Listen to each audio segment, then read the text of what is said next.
Olá, seja muito bem-vindo aqui ao nosso canal no YouTube ou ao nosso podcast no Spotify, ou mesmo no programa Vertentes do Evangelho, que vai ao ar toda segunda-feira na Rádio Vertentes FM. É um programa da Igreja Presbiteriana do Brasil, na cidade de Vertentes, na qual eu sou pastor ali da Igreja Presbiteriana. E eu louvo a Deus por poder estar aqui com você nesse dia e podermos estar sendo edificados mutuamente aqui com as reflexões na palavra de Deus, especialmente no livro de Esther, que é onde nós estaremos nos detendo nesse dia, refletindo sobre Esther na casa da Pérsia e a vida cristã no exílio secular. Esse nosso estudo de hoje é reflexo do livro do pastor Emílio Garofalo Neto, né? E eu tenho certeza que vai ser um precioso tempo aqui que nós estaremos desfrutando, refletindo sobre Esther na casa da Pérsia e a vida cristã no exílio secular. Todos nós somos exilados, todos nós ainda estamos distante da nossa pátria, que é a pátria celestial. Nós vivemos em um exílio secular, em meio a uma cultura que não teme a Deus, em meio a uma multidão de pessoas que desconsideram completamente a religião ou os princípios da palavra de Deus, que são absolutos, a palavra de Deus que é inerrante, a palavra de Deus, né, que deve ser a nossa regra de fé e prática para podermos viver em meio a este mundo que é um mundo de Deus. Né? Esse mundo que nós vivemos não é o nosso mundo, é o mundo de Deus que Deus nos deu e que Deus nos colocou aqui para zelarmos dele, para cuidarmos dele, para refletirmos a sua glória, porque fomos feitos à sua imagem e semelhança, e nós precisamos estar sempre voltando aos princípios do Evangelho. E aí, para nós fazermos uma introdução no que diz respeito ao livro de Esther, né, nós não sabemos ao certo, né, quem foi que escreveu este livro, mas sabemos que o seu contexto se dá ali no período do pós-exílio, né, naquele momento em que o povo de Deus já estava retornando do exílio babilônico para a Terra Prometida. Esse livro ele se entrelaça com os livros de Esdras e Neemias, né, com a reconstrução ali de Jerusalém. Né. É um mundo distante, mas é um mundo muito similar ao nosso. Um mundo onde há pessoas que estão completamente entregues a si mesmos, aos seus desejos, às suas vanglórias pessoais. É um mundo muito similar ao nosso. É interessante que Hitler proibiu a leitura desse livro durante a Segunda Guerra Mundial, justamente porque é um livro que traz esperança. E é um livro que impulsiona o coração do crente, do fiel, a Deus, né, contra a tirania, a luta contra ditadores, a luta contra poderes humanos que querem agir como se fossem o próprio Deus. E quando isso acontece, a tirania se instaura, tudo que é desumano acontece. Né? E foi justamente aquilo que foi refletido durante a Segunda Guerra Mundial, onde milhões de pessoas foram terrivelmente mortas naquele contexto da Segunda Guerra Mundial. É uma história para todo o povo de Deus, né? É uma história não apenas para os judeus, mas é uma história para os crentes de todos os tempos, de todas as épocas, para serem edificadas sobre o poder da providência de Deus que está agindo mesmo em meio ao mundo caótico. Às vezes a sensação que nós temos é de que parece que Deus está ausente, mas na verdade ele nunca está ausente. Deus está sempre presente, ele está sempre com a sua mão providente, né, guiando a história, guiando todas as coisas para a glória do seu nome. Na superfície, o mundo pode parecer um desenrolar sem sentido de injustiça e destino, mas debaixo da superfície está a mão providente de Deus, orquestrando todas as coisas para atingir seus propósitos. De fato, há momentos que parece que o mundo não faz sentido. De fato, há momentos em que nós perdemos a esperança, por assim dizer, na humanidade ou na realidade que nos cerca, mas aí nós precisamos olhar para além dessa realidade terrena, dessa bagunça da humanidade e ter uma perspectiva de que Deus, ele está cuidando de todas as coisas, guiando todas as coisas para um propósito que é bom, que é perfeito e que é agradável Nosso Deus, ele julgará todas as coisas. O nosso Deus, ele irá estabelecer a paz, ele irá julgar a tantos que são injustos e que se importam de uma maneira, desconsiderando completamente a justiça, o valor, da dignidade da pessoa humana. Deus julgará todas as coisas. Deus virá.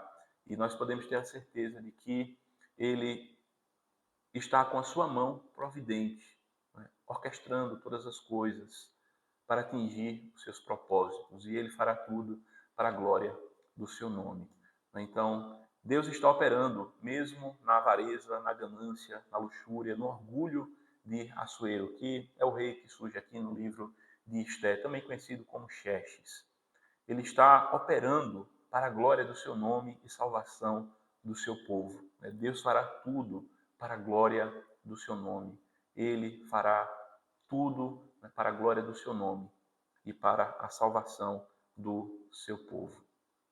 Então, na primeira parte do livro de Esther, você pode fazer a leitura aí em casa, nós vamos ver que há um banquete. O rei Assuero, ele convida todas as pessoas de todas as suas províncias, 127 províncias, e faz uma grande festa, 160 dias, 6 meses de muita festa, de muita bebedeira, não é? E ali ele está ostentando o seu poder. Não é? Isso é um reflexo daquilo que há no mundo. O que é que há no mundo? A palavra de Deus nos diz: a soberba da carne, a concupiscência dos olhos, a soberba da vida, né? A soberba, né, está sendo refletida aqui, a concupiscência da carne, a concupiscência dos olhos. É tudo aquilo que a gente vê na festa do rei Assuero, e é muito daquilo que a gente vê nas festanças que há por aí afora, naquilo que este mundo, né, festeja, né, por vezes ela se concentra nisso, né, em muita arrogância, em muita soberba, em muita exibicionismo de poderes, né. São coisas as quais a humanidade muitas vezes anseia, deseja. Né? Quando alguém fica de fora de uma das grandes festanças, né, que as pessoas fazem por aí, as raves, com os grandes DJs e os grandes banquetes, às vezes as pessoas ficam ansiando, com desejo, anseio por participarem de tudo aquilo. Não é? E uma boa reflexão para nós fazermos é: o que leva você a soltar suspiros doloridos, pensando: ah, se eu tivesse, ah, se eu pudesse, ah, se eu fosse.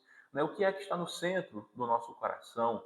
São riquezas, são fama, a sexualidade. O que é que há que domina e que toma conta do nosso coração? São preciosas reflexões para nós fazermos. Né?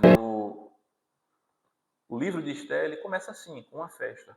Poderosos, vivendo sem limites. É muito daquilo que a gente vê as pessoas desejando muito nas redes sociais. Né? Querem viver sem limites, querem viver, né, extravasando, com muito luxo, com glória. É aquilo que a gente vê no livro aqui.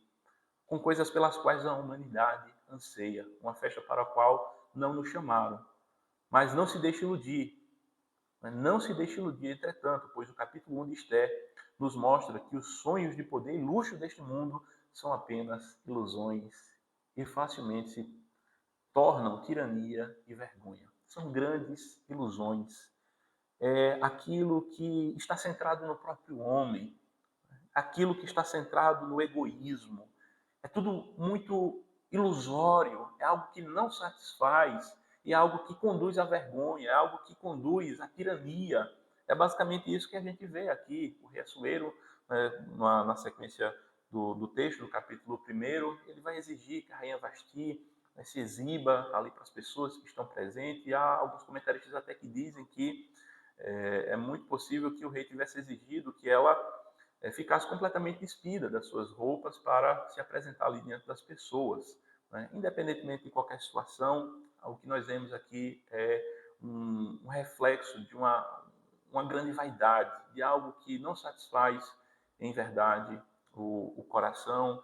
E nós precisamos ter cuidado, né, com o nosso coração, para não sermos levados, né, por aquilo que há nesse mundo, a soberba da vida, como refletido no capítulo 1 de Esther, com essa grande festa que é realizada. Nós precisamos ter cuidado, Nós vivemos em meio a um mundo pagão. O nosso governo, a cultura, a religião, a filosofia em geral, não consideram a palavra de Deus, não têm a palavra de Deus como norte, não temem ao Senhor. Nós vivemos em uma era pós-moderna, uma era pós-cristã, em uma era onde as pessoas vivem um relativismo muito amplo em todos os aspectos. Já não há mais uma verdade absoluta para muitos. E nós sabemos que há sim uma verdade. As pessoas vivem em um mundo fluido, como diz o Zygmunt Bauman, amores fluidos, relacionamentos fluidos. Já não há mais uma solidez na vida. E nós precisamos tomar conta do nosso coração para não sermos levados por essa correnteza, porque nós temos um firme fundamento, que é a palavra de Deus. A palavra de Deus, ela é absoluta, ela é a verdade, ela é um firme alicerce. E nós precisamos estar edificados sobre este alicerce da palavra de Deus e ter muito cuidado para que nosso coração não seja tomado pelos enganos desse mundo, não seja levado pelas tentações desse mundo, não seja tomado e fique enredado, fique amarrado com as coisas desse mundo. Nós nascemos no exílio, assim como Esther. A assimilação é natural e, ao mesmo tempo, danosa em alguns aspectos. De uma forma ou de outra, nós vamos sofrer influências da nossa cultura, do nosso tempo. O homem, ele vive de acordo com o seu tempo. Nós nos alimentamos, nós nos exercitamos, nós trabalhamos de acordo muito com aquilo que diz respeito ao nosso tempo.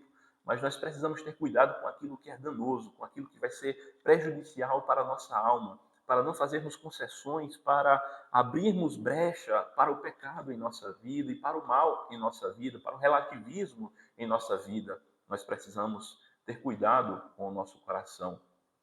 Os poderes desse mundo, eles amam exibir o luxo e a riqueza. Aquilo que é visto no capítulo 1 não é uma festinha simplória. Todas as autoridades estavam presentes, 6 meses de duração, com regras muito estranhas. Né? O versículo 8 é dado ordem, né, para que todos possam comer e beber, né, sem impedimento. Né? Numa festa, todo mundo vai comer e beber sem impedimento. Mas às vezes se fazem algumas leis nesse mundo que é só para aquele que está no poder, né, ter a sensação, né, de que está mandando em tudo. Então, às vezes, umas leis até um tanto que estranhas. Né? E é um pouco daquilo que a gente vê aqui no livro de Esther. Como as pessoas se sentem quando não são convidadas para a festa, especialmente se for com dinheiro do governo. Né? As pessoas ficam ressentidas. Né? Então, é dito aqui também no texto que foi feita uma festa de 7 dias para todo o povo. Será que o império deste mundo é tão ruim assim? Né? Então, algumas migalhas ali foi solta para o povo, né? Para que não houvesse ali nenhum tumulto, as pessoas não ficassem reclamando tanto.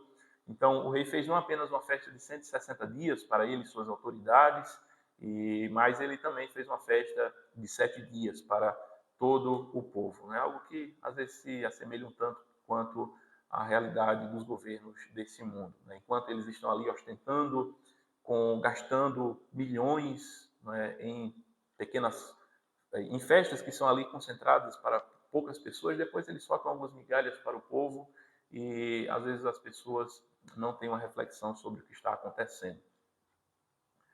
Os poderes desse mundo nem sempre visam o bem de todos. Né? Aquilo que vai seguir na sequência dos versículos 10 ao 22. Nós trouxemos aqui uma citação: Senhora Rainha, vamos lá, pegue a coroa, o rei que quer lhe exibir. Né? Nós podemos até imaginar os eunucos, né, indo buscar a rainha Vasti, dizendo isso: olha, pega aí sua coroa, né, o rei quer lhe exibir, né, como se você fosse uma joia, como se fosse um objeto qualquer.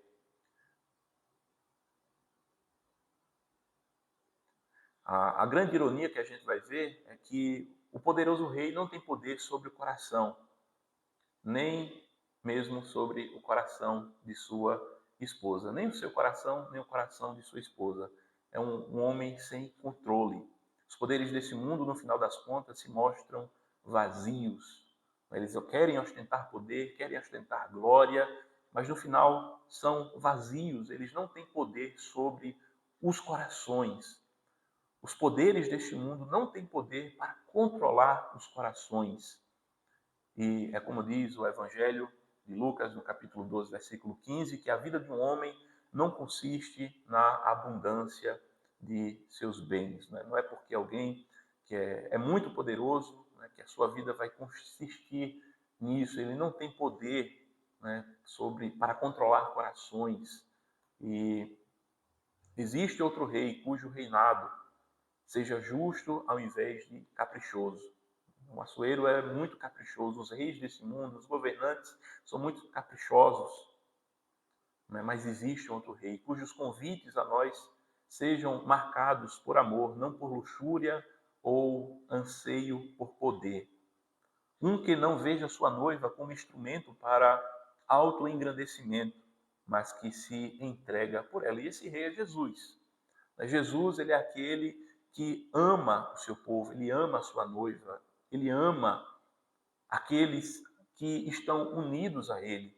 E ele trata-os não movidos por luxúria, por ganância, por exibicionismo, mas ele os trata com amor, ele os trata com graça, ele os trata de modo afetivo, de modo caloroso, de modo respeitoso.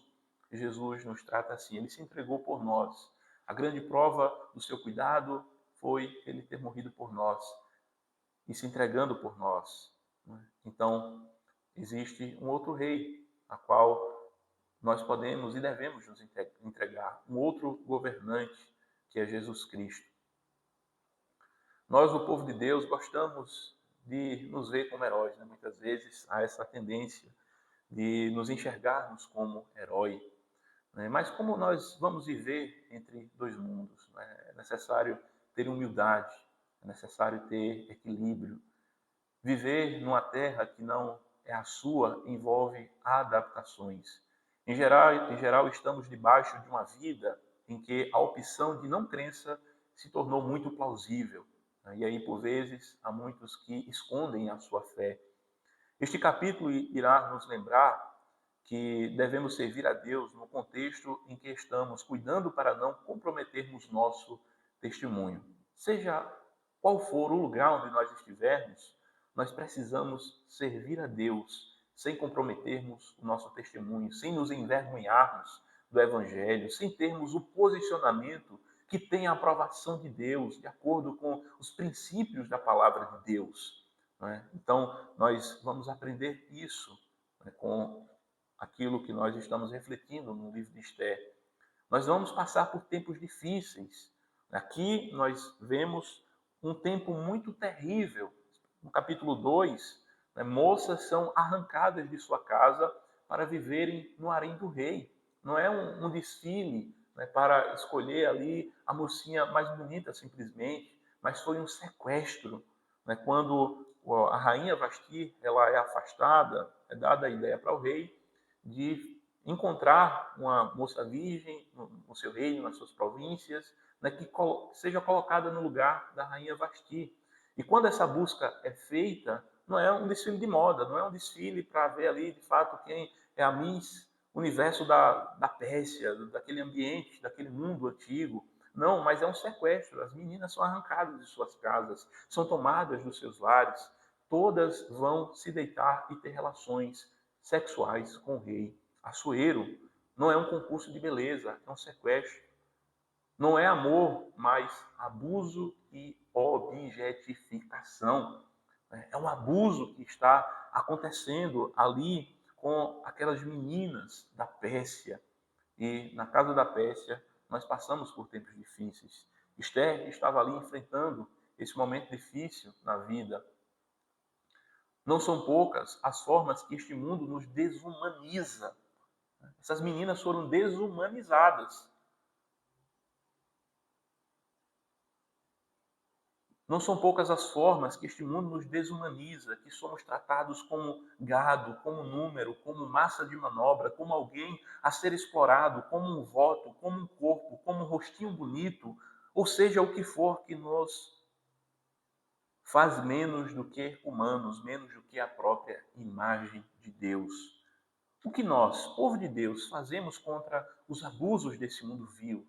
Resistimos, certo? Até que ponto? Até o ponto de morte, certo? Então, por vezes, o mundo nos trata assim, né? E como nós nos importamos diante dessas situações? A história está marcada, né, por situações que o homem foi tratado como menos do que o homem, né? Não apenas homens, mas mulheres, crianças. O gênero humano foi tratado como menos do que ele de fato é. Foi assim no período da escravidão, foi assim durante o período da Segunda Guerra, da Primeira e Segunda Guerra, de outras guerras em si. Foi assim durante o apartheid, é assim com as propagandas, né, quando tratam mulheres simplesmente como objetos de exploração, né, do seu corpo. Né? Por vezes, este mundo nos trata assim, tratam aqueles que foram feitos à imagem de Deus como se fossem meros objetos. Na casa da Pérsia, o povo de Deus sempre vive entre dois mundos. Mordecai, ele permaneceu na Pérsia. Ele poderia ter retornado com Esdras, com Neemias. Ele fez parte daquela multidão de pessoas que quiseram permanecer na Pérsia, né? Quiseram permanecer no exílio, não quiseram retornar para Jerusalém, né? Mordecai não era nome hebreu, era um nome ligado a Marduk, uma divindade da Babilônia. Mordecai, ele é este homem, né, que vai surgir aqui. Alguém que mora na cidadela, um lugar privilegiado. Alguém com recursos políticos e com recursos de pessoas. Mordecai é alguém que está profundamente assimilado à cultura da Pérsia. E Esté, quem é Esté? Esté é Radassa. Né? Radassa é um dos nomes de Esté, né? É um nome hebreu, que significa murta ou plantinha. Esté está ligado a Instar, deusa pagã do amor e da guerra. Então, a gente vê aqui, né, que estavam profundamente assimilados, né, tanto Esté quanto Mordecai, e muitos do povo de Deus estavam assimilados à cultura da Pérsia. Né? E nós vivemos entre dois mundos, né? Nós, mesmo não querendo, nós somos influenciados por esse mundo. Né? Mas até que ponto? Nós devemos ter cuidado, né, com aquilo que vem a ser danoso para a nossa alma. É interessante porque não pareceu haver, da parte de Mordecai, qualquer tentativa de impedir Esté, né, Radassa, né, de que ela fosse tomada e levada para o harém do rei. Nós não vemos nenhum indicativo disso. É interessante que também o texto vai nos dizer que Mordecai orienta Esther para que ela não revele a sua identidade judaica. Esther também, aqui nós podemos perceber que ela é hábil na situação. É importante ter qualquer vantagem possível, né, no jogo que ela estava ali agora jogando. Ela ganha o favor das pessoas. Ela não é alguém passiva, é uma moça que está ali ativamente buscando, né, através da sedução e da beleza, chegar no mais alto posto. E lá vai Esther. E ela nada pediu para levar, além do que sugeriu Hagai, né, o eunuco que estava cuidando ali das mulheres. Lembre-se do livro de Daniel, né, nós podemos nos lembrar, né, da história de Daniel. Há um ponto-chave na história em que os personagens se recusam a fazer o que o rei manda. Né? E até o momento, né, nesse capítulo 2 aqui de Esther, né, nós não vemos nenhuma resistência, nós não vemos nenhum ponto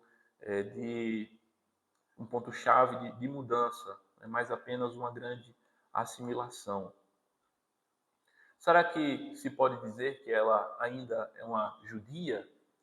Afinal de contas, Esther estava casando com alguém que não teme a Deus, o Assuero, o Xerxes, um homem pagão, um homem distante dos caminhos do Senhor, alguém que adora outras divindades. Será que de fato a gente poderia se olhar para ela naquele momento e dizer assim, será que isto é crente ou não? Ela é uma filha de Deus ou não? Essa é a nossa tentação também, tantas e tantas vezes, viver como peças, deixar Radassa na igreja e ser Esther outros dias. Por vezes, né, alguns crentes eles vivem dessa forma. Na igreja eles têm uma posição piedosa, mas vivem de forma contraditória a isso quando estão no trabalho, quando estão nos seus afazeres fora da igreja.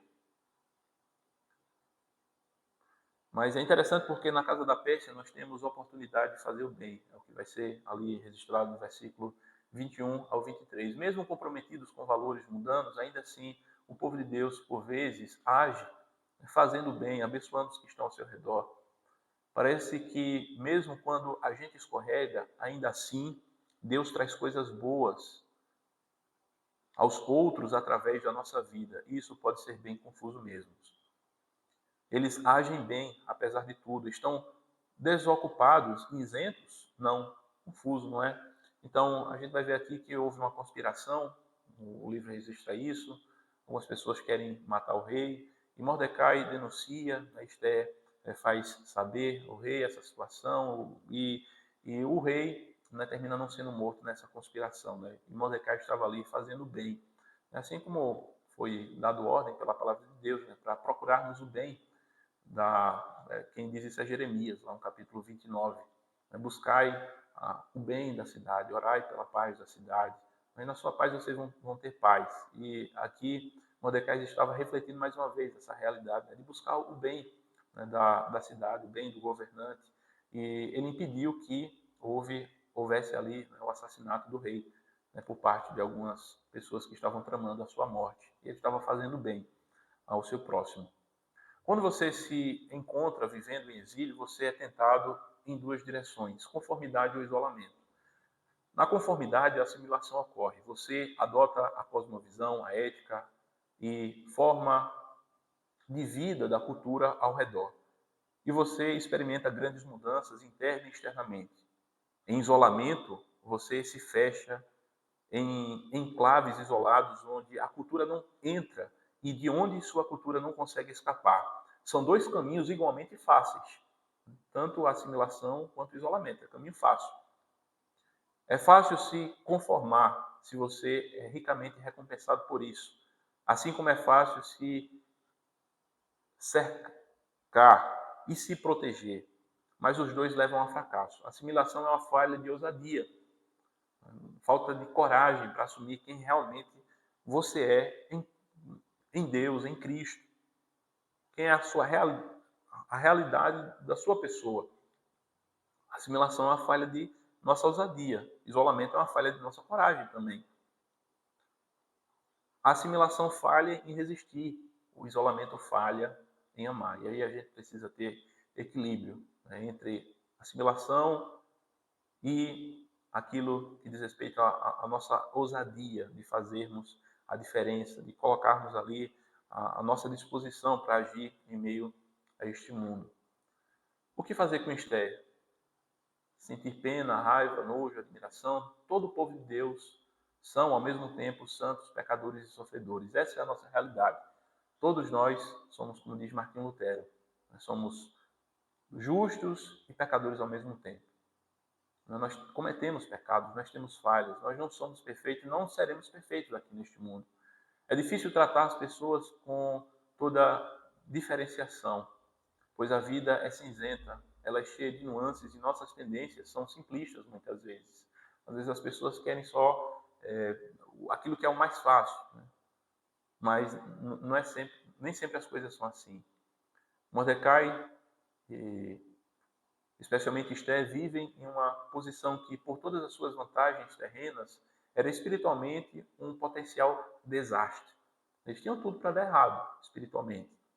Esther acaba casada com um pagão incircunciso e virtualmente cortada da comunidade da fé. Ela vai viver distante, né, do contexto da adoração a Deus, do contexto da comunhão com os irmãos em Cristo, dos irmãos da fé, com o povo da aliança. Ela vai viver distante. Ela vai viver com sucesso fingindo não ser uma filha do único Deus vivo. Ela estava ali ocultando a sua identidade. Então, como vê Esther? Santa, sofredora ou pecadora? Não precisamos escolher entre essas opções. Todos somos santos, sofredores e pecadores. Né? Todos nós somos isso. Santos, sofredores e pecadores. Nós sofremos porque nós não conseguimos atingir, nós não vamos conseguir aqui neste mundo atingir o padrão da perfeição, só no novo céu, na nova terra, só quando vier o reino de Deus em toda a sua plenitude. Nós sofremos com essa nossa fragilidade, a nossa realidade, né? Mas, ao mesmo tempo, nós podemos confiar na graça de Deus. E lá vai Esther, né? Ao longo do livro a gente vai perceber isso. Esther escondendo a sua identidade. Que aspecto, né, da nossa identidade cristã estamos dispostos a camuflar a fim de avançarmos no mundo? Né?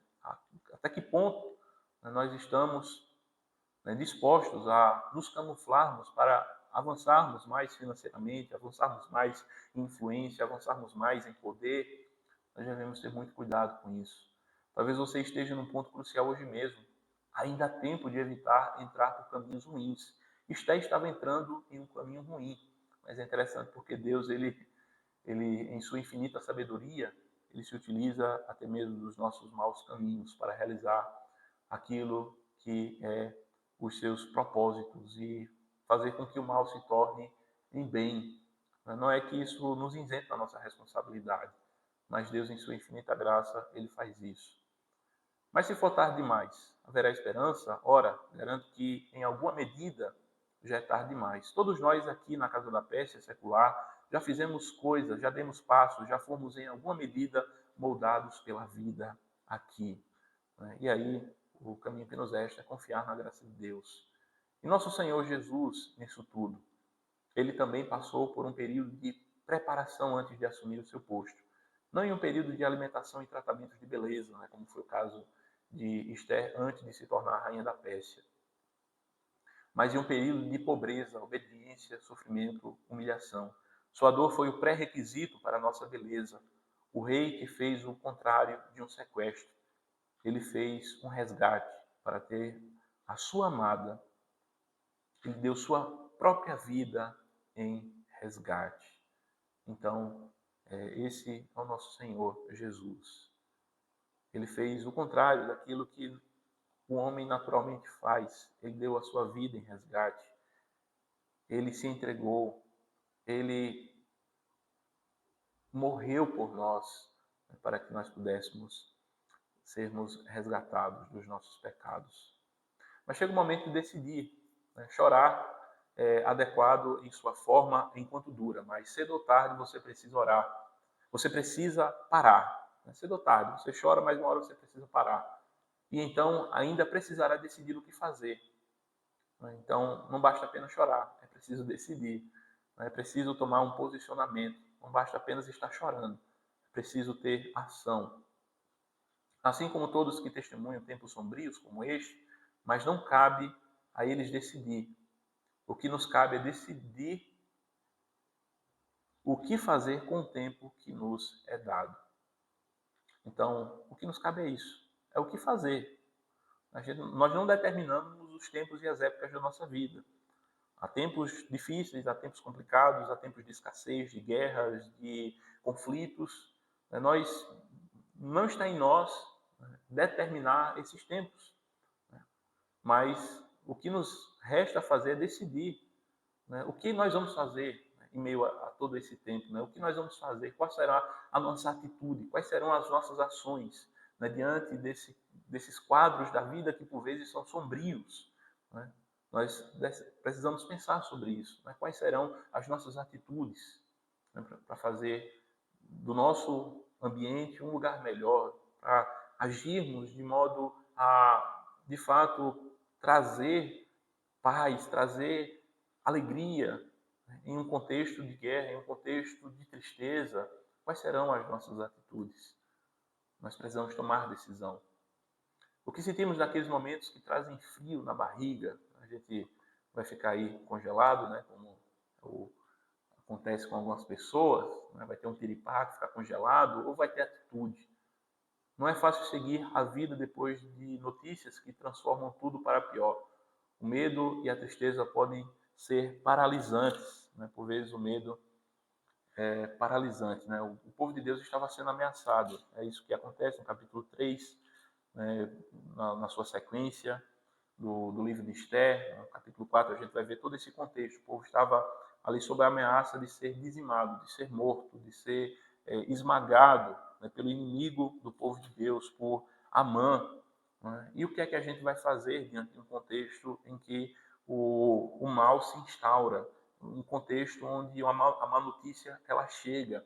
Nós precisamos ter atitude, nós precisamos ter ações, não basta apenas chorar, não basta ficar paralisado, é preciso ter ações, né? E é isso que a gente vai ver ao longo aqui do livro de Esther, possibilidades de ações. Mordecai não pode fazer muito, porém o que ele pode fazer, ele faz. Ele vai, busca Esther, fala para ela o que é que está acontecendo. Esther estava numa situação, estava tão distante, que não sabia nem o que é estava acontecendo.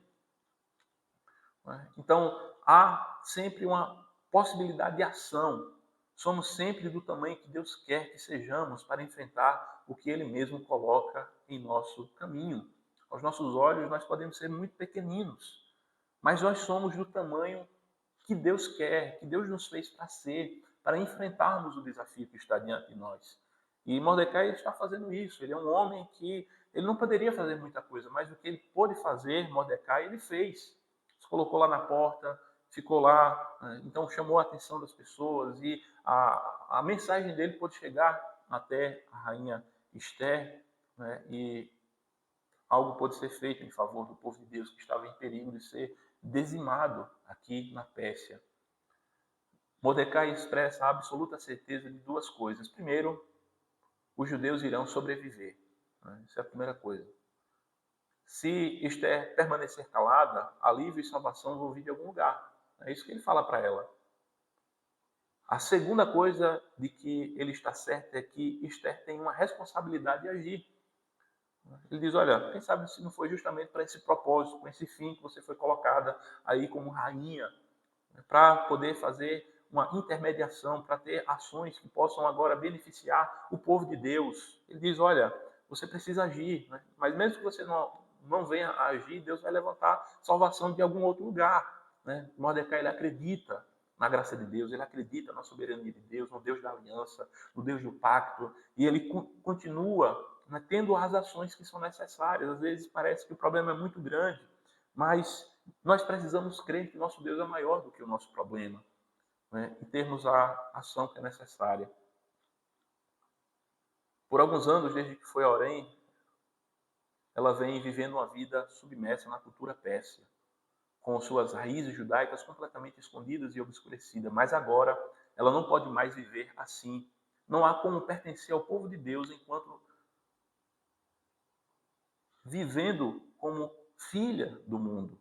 Não há como ser um cristão secreto e um pagão público. Esther terá de escolher, e nós também.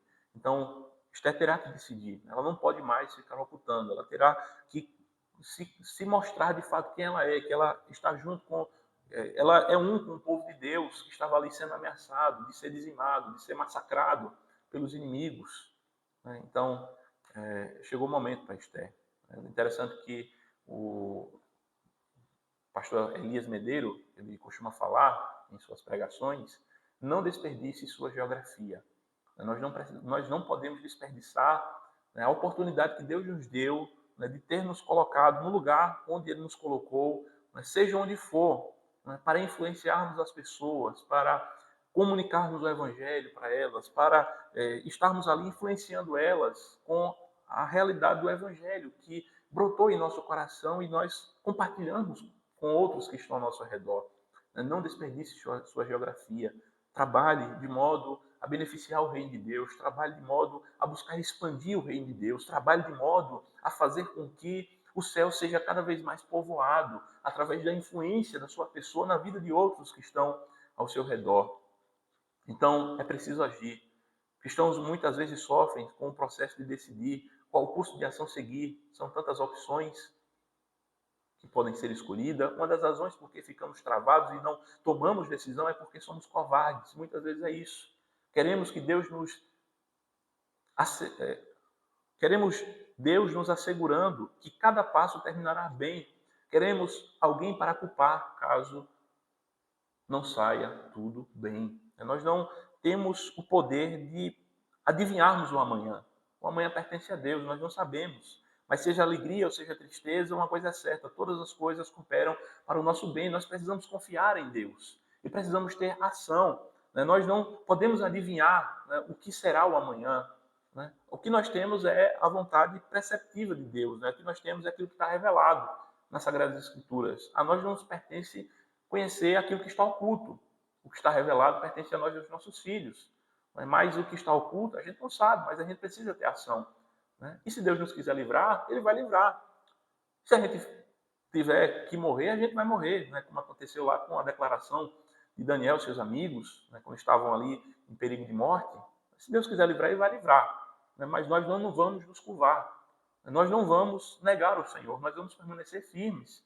Né? E é preciso o crente agir assim. Né? Não ficar esperando uma revelação. Né? Tem gente que vive muito assim. Vou esperar um sonho, vou esperar que um anjo venha falar. Meu amigo, pare com isso. Analise as Sagradas Escrituras, veja o caminho que não vai ferir os princípios da palavra de Deus e tome sua decisão. E deixe nas mãos do Senhor. Seja para nós obtermos o resultado que for. Agindo, né, pensando, refletindo, né, da melhor maneira e tendo ação. Não fique parado. Né, tenha ação. Nós precisamos ter ação. Então, Esther, ela faz isso. Né? Ela vai ter ação. E ela vai ter ação da melhor maneira possível. É em piedade, é na dependência de Deus, é se humilhando aos pés do Senhor. Ela pede para que as pessoas jejuem por ela. Mas ela já estava decidida aí. Esther não fica esperando o sinal do céu a fim de ver se era a coisa certa a fazer ou não. Ela não passou semanas tentando discernir, né, a vontade de Deus. Estava ali claro, estava ali muito explícito. Ela precisava fazer isso. E Esther foi mais corajosa do que muitos homens. Esther teve muita coragem, porque a sua vida estava sendo colocada em risco. Não assumimos riscos em nome de Deus porque estamos obcecados com a segurança e o futuro. Por vezes é assim. Às vezes as pessoas não assumem o risco porque estão obcecados com segurança e o futuro. Mas na vida, né, nós precisamos, em alguns momentos, né, arriscar, nós precisamos ter coragem, né, de tomar decisão, de lançar o nosso pão sobre as águas, né, e seja o que Deus quiser. Né, mas vamos ter decisão, vamos agir, vamos adiante. A confiança que Deus sabe e planeja o futuro nos liberta de tudo isso. Nos liberta da covardia, de ficarmos ali parados, de ficarmos travados, de ficarmos sem ação. Né? Confiar que Deus ele já planejou o futuro, que todos os nossos dias estão escritos e determinados pelo Senhor. Seja o que for que tenha que vir, eu sei que Deus ele só tem o melhor para mim. Né? E aí eu vou para frente, aí eu vou tomar decisão, e aí eu vou deixar de adiar esse casamento, e aí eu vou deixar de adiar de ir fazer essa faculdade, ou de seguir nesse concurso, ou de fazer essa mudança aqui na minha vida. Eu vou ter coragem, confiando em Deus. Né? Sempre refletindo com a palavra de Deus e agindo, confiando em Deus, sabendo que Ele só tem o melhor para nós. É uma tomada de decisão política na dependência de Deus. É isso que Esther fez aqui. Esther foi ao palácio sem saber se iria viver ou se ia morrer. Jesus foi ao palácio de Pôncio Pilatos plenamente certo de que iria acabar perecendo. Né? Então, a gente sempre traz aqui o contraste, né? E o exemplo maior, que é Cristo. Né? Ele foi sabendo que ia morrer, se apresentar lá diante de Pôncio Pilatos. Então, chega um momento na vida que é preciso dizer não mais. Né? Mordecai chegou a este ponto de dizer não mais. Esther veio ao ponto de dizer não mais. Há momentos que a gente percebe que está em um ponto-chave da vida. E isso diz muito mais do que simplesmente a nossa individualidade. Né? Isso é algo que muitas vezes vai influenciar outros que estão ao nosso redor. A quem virá depois, né? A quem veio antes, né? Vai influenciar, né, a vida. Né? E foi o que aconteceu no caso da Rosa Perkins. Depois você pode fazer uma pesquisa sobre a história. Né? Foi um momento muito marcante, né, onde uma mulher disse não mais, né, diante do preconceito, diante da opressão que ela vivia, e mudou, né, o cenário, né, em certa medida, do preconceito racial que ela estava sofrendo. Nós não vamos estender muito, mas vamos continuar avançando. Nisso vimos que nossos heróis são falhos, não são gente perfeita. É uma perspectiva bem realista sobre quem nós somos. É isso que a gente vê no livro de Esther.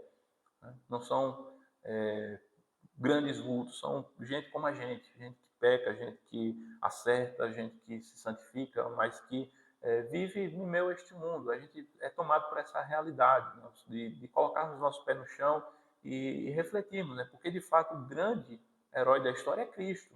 Os demais somos todos pecadores. Mas vá lá para a galeria dos heróis da fé, né? Que assim é denominado Hebreus 11, todos ali são pecadores. Abraão, Sansão, Jefté, né? São apenas alguns nomes para serem mencionados. Né? Abraão, né, se deitou com Agar, Jefté fez um voto tolo, Sansão viveu de maneira completamente desenfreada, né, e desastrosa. Então, todos nós, né, temos as nossas limitações, as nossas fraquezas, as nossas incompreensões. Né? O grande herói é Cristo, Ele é o Salvador, Ele é o Senhor, a Deus toda a glória. Né? Ao Senhor toda a glória. Coisas estranhas acontecem. Né? Em um momento, Mordecai está sendo um bom peça e protegendo a vida do rei. No seguinte, ele se recusa a obedecer à ordem do rei. Ele vai de encontro aos decretos do rei que estavam indo de encontro à vontade de Deus. Obediência ou desobediência civil. Né? Mais importa agradar a Deus do que os homens, como dizem os apóstolos, quando estão sendo ali impedidos de pregarem. Eu sou parte do povo de Deus, eu sou parte de algo muito maior do que eu. Né? Assim é quando nós estamos em Jesus Cristo. Nós somos parte do povo de Deus. Né? Eu não sou a igreja. Nós é que somos a igreja. É um corpo, é uma coletividade. Há uma união de vários membros do corpo. Né? Então, nós trazemos em nós essa consciência. Eu faço parte de um povo, o povo da aliança, o povo de Deus. Né? Então, chega um momento que a gente vai ter que precisar agradar mais a Deus do que aos homens. O que está realmente em jogo? Para o coração orgulhoso, não importa se os milhares que se dobraram, o que tira o sono é aquele um que não se dobrou. E aí a gente está voltando e relembrando, né, aqueles aspectos, né, da vida do inimigo do povo de Deus, que foi Amã. Estava completamente, né, insatisfeito porque Mordecai não se dobrava, e ele vai lá e fala com Assuero, o decreto é emitido. Para Assuero, entretanto, a questão do orgulho seria particularmente sensível. Derrota na Grécia, afronta por parte de um povo que não se curva, né? Suborno, amor ao dinheiro e poder. Falta de sabedoria real e justiça se entrelaçam na Pérsia. Né? Tudo isso é o que envolve aqui o contexto do livro. Né? Mordecai, Esther, o povo de Deus estão sofrendo em decorrência de tudo isso, né? Que estava acontecendo, toda a sujeira no palácio do governo. Né? O Amã ofereceu dinheiro, né, para que o decreto fosse emitido. Né? Muito dinheiro ele colocou à disposição. E a gente vê, né, que Mordecai ele se contrapõe, né, à pessoa de Amã. Né? O judeu Mordecai foi dar uma de herói e arruinou todo o seu povo. Né? Muitos certamente poderiam estar criticando Mordecai, né, quando ele se opôs a se ajoelhar diante de Amã. Né? E agora o decreto havia sido emitido. A Bíblia fala sobre o conflito que começou no dia da queda humana. Né? A semente da mulher se levantará, né, contra a semente da serpente. Né? E esse conflito ele se estende por toda a história. Por obra de Amã e Assuero, tudo indica que a serpente vai impedir os planos messiânicos. Todos os descendentes de Judá serão mortos. Deus está agindo.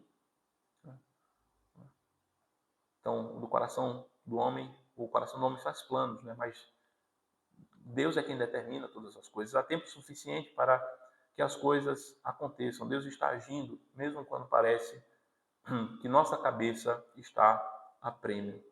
Então, Deus está sempre agindo. Queria que você a conhecesse um pouco, soubesse o que é a verdadeira coragem. Em vez de pensar que coragem é um homem com uma arma na mão, coragem é fazer uma coisa mesmo já estando derrotado antes de começar. Prosseguiu Áticos. E mesmo assim ir até o fim, apesar de tudo. Isso aí é um registro Um trecho do livro só é para todos. Então, coragem é fazer uma coisa, mesmo já estando certo, mesmo já estando derrotado antes de começar, né? E mesmo assim ir até o fim. E foi assim que Esté e Mordecai fizeram. Pareciam estarem já derrotados, mas continuaram avançando, né? Mesmo, né, parecendo que a coisa era insolucionável, por assim dizer. Às vezes, tudo que você precisa são 20 segundos de coragem insana. E eu lhe prometo que resultará em algo grandioso. É uma citação no livro Compramos um Zoológico. Você precisa de coragem, né? Coragem para agir, né? Como nós vimos. E nós vimos na pessoa de Esté, de Mordecai, moderação e prudência, né? Porque eles vão orar, eles vão jejuar, eles vão se colocar na dependência de Deus. E na casa da Pérsia, contamos com a graça de Deus agindo em nosso favor. Atrás dos reis Pérsias sempre havia um carrasco, né? A gente coloca aqui na ilustração, sempre havia um carrasco, né? Se o rei permitisse que a pessoa entrasse, tudo bem, mas se não, ali na presença do rei mesmo, a pessoa ela era decapitada. Mas acima de todos está o Senhor, né? Deus está acima de todos os reis, de todos os poderes desse mundo. Esté está agindo com risco na casa da Pérsia, né? Ela vai se apresentar diante do rei. E nós também somos chamados, né? Nós seremos chamados a se apresentarmos diante do Rei, nos apresentarmos diante do Rei, o Senhor dos Senhores, o Rei dos Reis. Né? Um dia nós estaremos diante do Senhor, né? E a única segurança que pode nos trazer é a nossa união com Cristo. Né? No capítulo 5, né, de Esté, né? Esther está ali, né, para se apresentar, para tratar com o rei da situação. A sua vida estava em risco, mas ela vai confiando em Deus. Ela havia jejuado, havia estado em oração, em dependência de Deus, né? E um dia nós estaremos também diante do Senhor, né? De alguém que é muito mais poderoso do que Xerxes, do que o rei Assuero, né? E nós precisamos, né, estar unidos a Cristo nesse momento, quando nós estivermos diante do Senhor. A palavra do Senhor nos diz que aos homens está ordenado morrer uma só vez, vindo depois disso o juízo. Né? Todos os homens haverão de comparecer diante do tribunal do Senhor, Deus. Né? E daí então a necessidade de estarmos unidos a Cristo para podermos obter a graça e o favor de Deus. Pois todos haveremos de comparecer diante do tribunal de Cristo, Romanos 14:10. Porque todos devemos comparecer diante do tribunal de Cristo para que cada um receba segundo o que tiver feito, por meio do corpo, o bem ou o mal. Na casa da Pérsia devemos agir com prudência, com sabedoria, com discrição, saber a hora certa, o jeito certo, a coragem, a frieza, né, para agir. Né? Esther, ela tem tudo isso, todo esse combo, todo esse aparato. Ela age com sabedoria, ela não fala no primeiro momento, ela chama o rei, ela chama o Amã para estar, né, a frieza, né, para estar até o inimigo presente. Ela não fala no primeiro momento, deixa para o outro dia. Ela vai falar na hora certa, no momento certo. Ela prepara ali o coração do rei para apresentar a sua causa. Ela age com humildade, não com fúria, não com indignação, não com senso de direito sobre tudo. Ela age com humildade. Ela pede apenas aquilo que é necessário. Né? Ela vai agir com sabedoria. Na casa da Pérsia, nós devemos fugir da idolatria. A idolatria e infelicidade andam juntas. A idolatria faz isso, distorce as coisas, ela é insaciável. E foi isso que aconteceu com Amã. Ele era idólatra do seu ego, do seu status, da sua fama, do seu poder. E ele terminou sendo destruído por esse ídolo que ele levantou no coração, do seu egoísmo, da sua vanglória, do seu desejo de que todos se curvassem perante ele. A idolatria ela tem esse poder, ela é autodestrutiva. Quando alguém idolatra o dinheiro, por vezes o dinheiro vai destruir tudo na sua vida, seus relacionamentos, o seu prazer pela vida, né? Ele vai ter esse processo de autossabotagem. A idolatria faz isso, ela gera uma autossabotagem. Alguém que idolatra o dinheiro, alguém que idolatra a sexualidade, alguém que idolatra a fama, a riqueza, né? O ídolo que é levantado no coração sempre vai ser levar aquele que o adora a um processo de autodestruição. É diferente quando nós adoramos a Deus, que não é um ídolo. É aquele que de fato merece a adoração. Isso nos levanta, isso nos constrói, isso nos edifica. A adoração a Deus, a entrega a Deus, converge com o sentido da nossa vida, o propósito da nossa existência. E não vai nos destruir, vai nos edificar, vai fazer com que floresçamos em nosso interior com vida. Descanso, equalização, satisfação. A gente só encontra naquele a quem nosso coração foi criado. A gente só consegue ter descanso, a gente só consegue ter equilíbrio e viver com uma qualidade de vida boa, espiritualmente falando, e nos aspectos emocionais, e em tudo que envolve a nossa vida, quando nós estamos ligados a Cristo, a Deus e a adoração ao Senhor. Se você venera dinheiro e coisas, se é aí que você encontra significado verdadeiro na vida, então você nunca terá o suficiente. É verdade. Você sempre vai querer mais, e mais, e mais, e mais. Né? Sempre insaciável, porque a única coisa que pode satisfazer a nossa alma, o nosso coração, os nossos desejos, os nossos sentimentos é o próprio Deus. Venere o seu corpo, beleza e atração sexual, e você sempre vai se sentir feio. E quando o tempo e a idade começarem a aparecer, você vai morrer 1 milhão de mortes antes de finalmente te enterrarem. Né? Venere o poder, venere seja o que for, né? E isso vai trazer autodestruição. Fortes emoções e reações exageradas nos ajudam a enxergar o que é que nós idolatramos. Né? Algo que nos tira muito do sério, né? Que nos faz ficarem malucos mesmo, perder, né, o nosso domínio próprio. Né? Muito certamente aquilo é o que pode ser o seu ídolo, né? Pode ser a organização, né? Pode ser, né, o que for, né? Aquilo que lhe traz assim, uma emoção muito forte quando foge daquele padrão que você criou, ou daquelas expectativas que você gerou em seu coração, né? Isso muito certamente pode ser o ídolo do seu coração que precisa ser tratado. E você precisa de arrependimento, se voltar para Deus e estar unido a Cristo. Né? Onde está o nosso coração? Nosso coração, onde estiver o nosso coração, aí estará o nosso tesouro. Né? Que Deus seja o centro do nosso coração. Um bom conselho é nos cercarmos de gente que, por amor a nós, esteja disposto a desafiar nossas idolatrias ao invés de alimentá-las.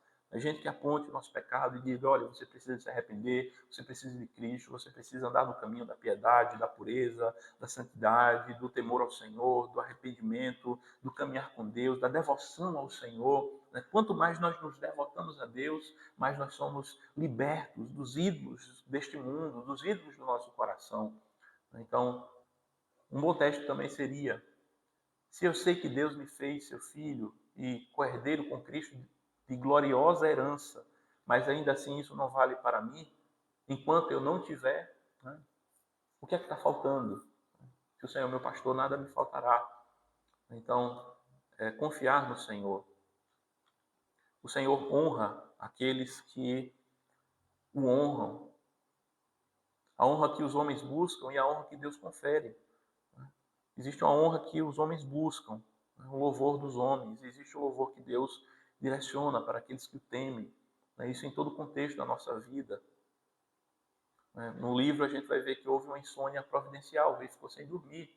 Foi chamado ali a presença dele,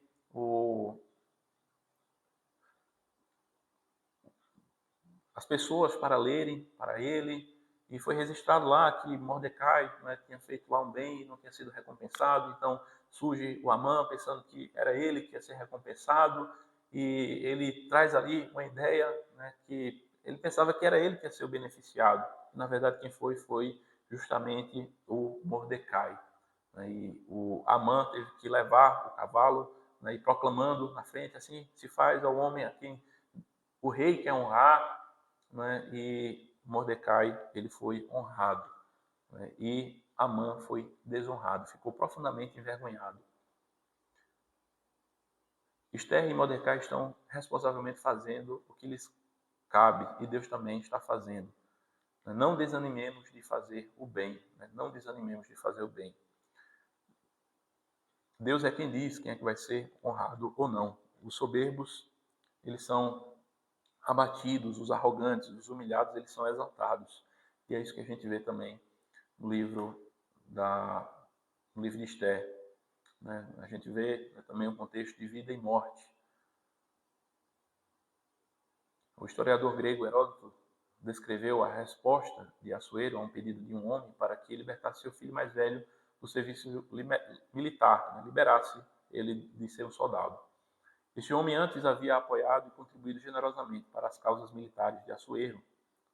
A resposta real, entretanto, foi cortar o filho em 2 pedaços e fazer o exército marchar através dele. Ou seja, a gente deve ter muito cuidado com o que vai pedir ao rei. Muito cuidado com o que vai pedir ao rei.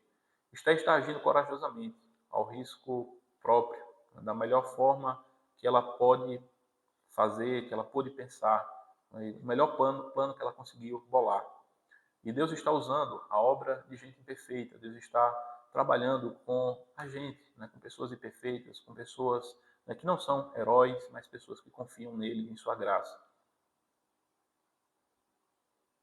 No final das contas, a punição para Amã não é tanto por ofender o rei da Pérsia, mas o grande Deus. Né? A gente vê no livro que Amã, o inimigo do povo de Deus, que tentou dizimar o povo de Deus, ele mesmo é que foi enforcado na forca que ele mesmo tinha projetado para Mordecai.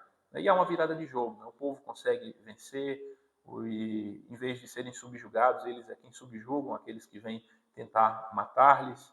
Né? O jogo só termina quando acaba, né? E o jogo não terminou.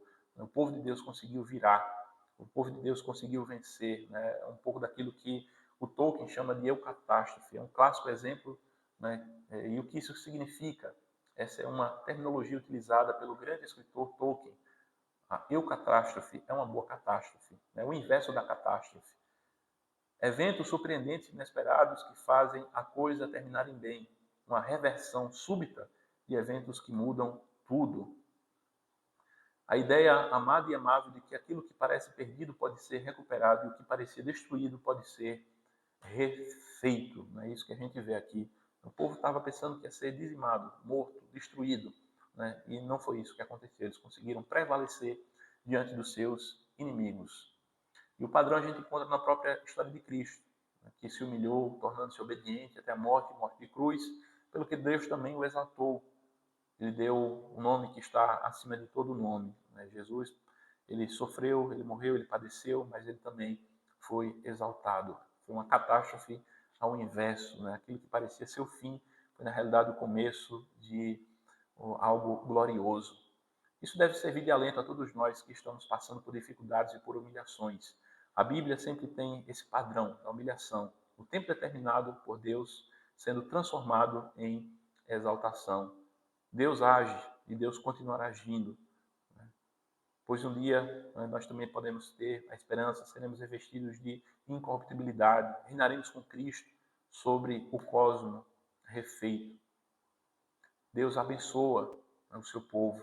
Em Abraão, diz o Senhor, seriam benditas todas as nações da terra. O seu descendente foram benditas todas as famílias da terra. O seu descendente é Cristo Jesus, o Senhor, no qual nós somos feitos benditos e temos a aprovação de Deus.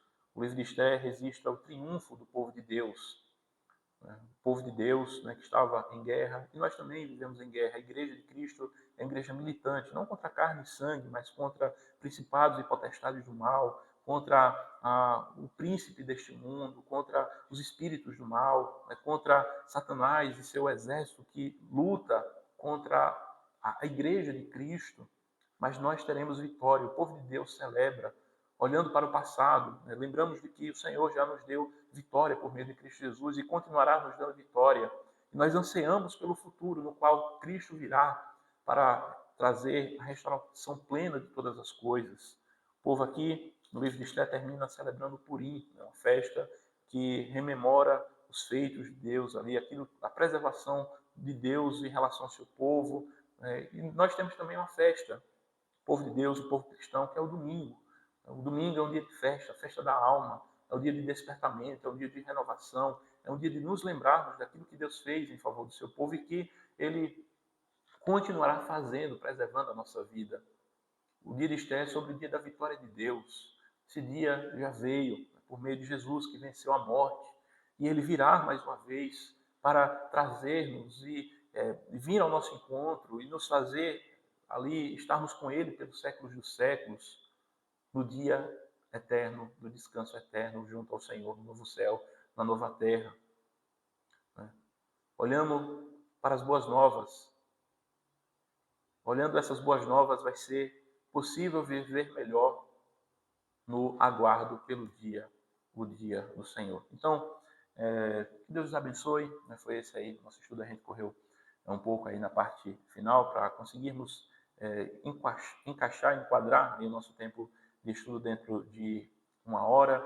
E louvamos a Deus, né? Porque podemos crescer, né, na graça e no conhecimento do Senhor nesse precioso tempo que tivemos aqui juntos e que o Senhor nos abençoe e que possamos estar aqui mais vezes, podendo compartilhar com você estudos, reflexões e pensamentos cristãos que edificam a nossa vida. Que possamos viver com moderação. Uma das coisas que a gente percebeu no estudo e no livro é que é preciso viver com moderação, com confiança, com coragem e temendo ao Senhor, em humildade.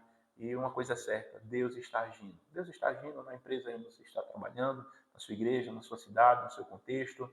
Deus está operando em muitos corações. Né? Não deixe de acreditar, né, que o Senhor que agiu no passado vai se importar de modo diferente hoje, não. Ele continua agindo no nosso tempo, na nossa história. Né? Por vezes parece que está ausente, mas é só um parecer. Né? A realidade é outra. A realidade é que Deus está agindo em nós, através de nós e por nós. E se Deus é por nós, quem será contra nós? Né? Se Deus é por nós, quem será contra nós? Nós somos mais do que vencedores por meio daquele que nos amou, por meio do seu Filho Jesus. Que Deus os abençoe. Este foi um precioso momento aqui, onde nós estivemos estudando o livro de Esther de uma forma bem panorâmica. Que você possa fazer a leitura desse livro depois e refletir mais profundamente sobre cada uma de suas partes. Eu sou o pastor Abraão Demétrios, pastor da Igreja Presbiteriana do Brasil, na cidade de Vertentes, e foi uma grande alegria e um grande prazer estar com você nesse dia. Que o Senhor nos abençoe. Em nome de Jesus. Amém.